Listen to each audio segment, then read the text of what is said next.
এই কি করস তুই? হ্যাঁ, পুরান জানালা জং ধরে গেছে, কেউ পরিষ্কার করে না। জং পরীক্ষা করবো? এই চোরের বাচ্চা চোর, চোর কি করতেছিলি? চুরি করতেছিলাম, চুরি। চোরের বাচ্চা চোর, তুই চুরি করার লিগে আমার বাড়িটাই পাইছস, আর কোনো বাড়ি পাইলি না? আমার বাড়িতে আইছস কে চুরি করতে? আমি তো সবসময় অন্য মানুষের বাড়িতে চুরি করি, কিন্তু আপনার বাড়িতে কোনো সময় চুরি করার সুযোগও পাইনি। যখন আমি আইতাম তখনই দেখি আপনি ফেসবুক চালাইতেছেন, আর যখনই আপনি ঘুমাইবেন তখনই দেখতাম দুনিয়ার সবাই সজাগ হয়ে গেছে গা। কিন্তু ভাই আজকে তো নেট নাই, ভাবছিলাম আপনি ঘুমাইতেছেন এর জন্য চুরি করতে এসেছি, কিন্তু আজকে আপনি ঘুমান নাই।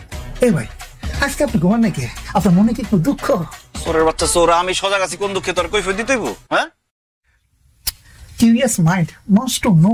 ওরে বাবা, তুই তো আবার ইংলিশও কস। বিদেশ আসছিলাম না, ইংলিশ পারি তো, ড্রাইভিং করতাম। তুই দেশে আইছিস কে?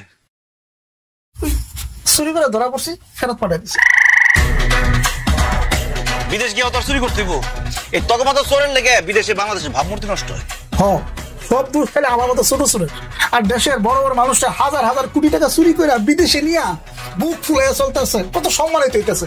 আর আমি বিদেশে টাকা চুরি করে দেশে পাঠাই দিতেছিলাম, সম্মানিত না আমার কথা ছিল না? আর দেখেন আমি চুরি করে ধরা পড়া মায়ের খেতেছি। এটা তো একটা ভালো কথা কইছিস রে, তোর কথাটা ভালো লাগছে। যাক, তোর কিউরিয়াস মাইন্ডের কিউরিয়াসিটি মিটাই দিচ্ছি। আমি আসলে বই পড়তেছিলাম, এই জন্য ঘুমাই নাই।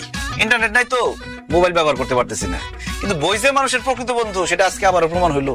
এই বইটা পড়তেছিলাম বলেই তোর মতো চোরে ধরতে পারছি। তোর যে কি বানান না বানামু তুই জীবনে চিন্তা করতে পারছ না।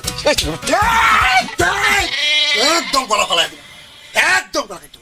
তুই যে তোমার দেখতে ফেলাইছস, তোর ঘরে আমি চুরি করবো না।